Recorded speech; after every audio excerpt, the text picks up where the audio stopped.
ተቋማችን በመሰረተ ልማትና በኮንስትራክሽን ሳምንት ላይ እየተሳተፈ ነው። የኢትዮጵያ ኤሌክትሪክ አገልግሎት በአዲስ ኢንተርናሽናል ኮንቬንሽን ማዕከል በተከፈተው የኢትዮጵያ መሰረተ ልማትና ኮንስትራክሽን ሳምንት ላይ ተሳታፊ ሆኗል። የኢፌዴሪ ምክትል ጠቅላይ ሚኒስትር ክቡር አቶ ተመስገን ጥሩነህ መርሃ ግብሩን የከፈቱት ሲሆን የከተማ መሰረተ ልማትና ኮንስትራክሽን ሚኒስትር ክብርት ወይዘሮ ጫልቱ ሳኒን ጨምሮ የመንግስት አመራሮች እንዲሁም በአገር አቀፍ ደረጃ በመሰረተ ልማትና በኮንስትራክሽን ዘርፍ የተሰማሩ ታላላቅ ተቋማት እየተሳተፉ ይገኛሉ። የመሰረተ ልማትና ኮንስትራክሽን ሳምንት ከሚያዝያ 9 እስከ ሚያዝያ 12 ቀን 2018 ዓ.ም ድረስ ለጎብኚዎች ክፍት ሆኖ የሚቆይ ሲሆን የመሰረተ ልማትና ኮንስትራክሽን ዘርፍ ምሁራን ጥናታዊ ጽሑፎቻቸውን አቅርበው ሰፊ ውይይት ተካሂዷል።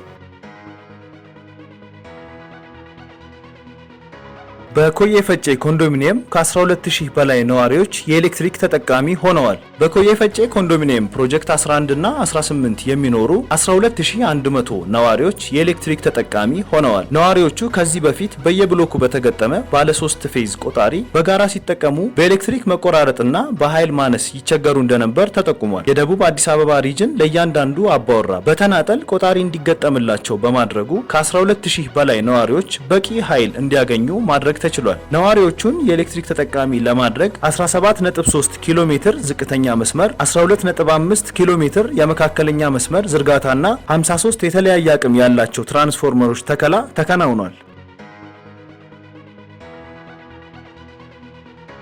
6 የፀሐይ ኃይል ማመንጫ ፕሮጀክቶች ግንባታ እየተከናወነ ነው። በተቋማችን የአገር አቀፍ ኤሌክትሪክ አቅርቦት ፕሮግራም በጅማ ሪጅን ማስተባበሪያ ቢሮ በኩል የገጠር ከተሞችን ተጠቃሚ ለማድረግ 6 ከፀሐይ የኃይል ማመንጫ ፕሮጀክቶች ግንባታ እያከናወነ ይገኛል። እየተገነቡ ያሉት 6ቱ ፕሮጀክቶች በጅማ ዙሪያ ከዋናው የኃይል ቋት ርቀው የሚገኙ የገጠር ቀበሌዎችን ተጠቃሚ የሚያደርጉ ሲሆን የሁለቱ የኃይል ማመንጫዎች ግንባታ ተጠናቋል። የፀሐይ ኃይል ማመንጫዎቹ ሲጠናቀቁ ከ2000 በላይ አባወራዎችን የኤሌክትሪክ ተጠቃሚ የሚያደርጉ ሲሆን የመነጨውን ኃይል ነዋሪዎች ለማድረስ የኤሌክትሪክ መስመር ዝርጋታና የትራንስፎርመር ተከላ እየተከናወነ ይገኛል።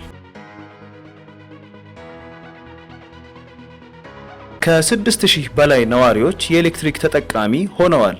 የአርባ ምንጭ ሪጅን በተጠናቀቀው 9 ወራት ባከናወነው የማስፋፊያና የመልሶ ግንባታ ስራ 6200 ነዋሪዎችን የኤሌክትሪክ ተጠቃሚ አድርጓል። የኤሌክትሪክ ተደራሽነትን እውን ለማድረግ 14.5 ኪሎ ሜትር የመካከለኛ መስመር፣ 18 ኪሎ ሜትር የዝቅተኛ መስመር ዝርጋታና የ5 ትራንስፎርመሮች ተከላ የተሰራ ሲሆን አስተማማኝ የኃይል አቅርቦት እንዲኖር ለማድረግ ደግሞ 7.24 ኪሎ ሜትር የመካከለኛ መስመር መልሶ ግንባታና 5 ትራንስፎርመሮች ላይ የአቅም ማሳደግ ስራ ተከናውኗል።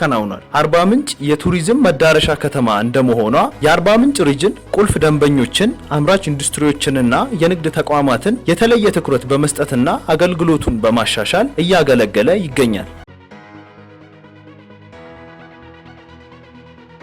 በስርቆት ምክንያት የተቋረጠ የኃይል አቅርቦት ሚያዝያ 7 ቀን 2018 ዓ.ም ከመቀሌ ኃይል ማከፋፈያ ጣቢያ 15 ኪሎ ቮልት መጋቢ ወጪ መስመር ላይ 30 የእንጨት ፖል በመቆረጡ በአፋር ሪጅን አብዓላ አገልግሎት ማዕከልና በአካባቢው የኃይል አቅርቦት ተቋርጧል። በተመሳሳይ ሚያዝያ 6 ቀን 2018 ዓ.ም ሌሊት በማክሰኝት ወጪ መስመር ላይ ጣዳ አካባቢ 4 የእንጨት ምሰሶ በመቆረጡ ምክንያት በጎንደር ሪጅን ማክሰኝት አገልግሎት መስጫ ማዕከል ሙሉ በሙሉ የኃይል አቅርቦት ተቋርጧል። ስለሆነም በተጠቀሱት አካባቢዎች የምትገኙ ክቡራን ደንበኞቻችን ብልሽቱ ተጠግኖ አገልግሎቱ እስኪመለስ ድረስ በትዕግስት እንድትጠብቁን በአክብሮት እንጠይቃለን።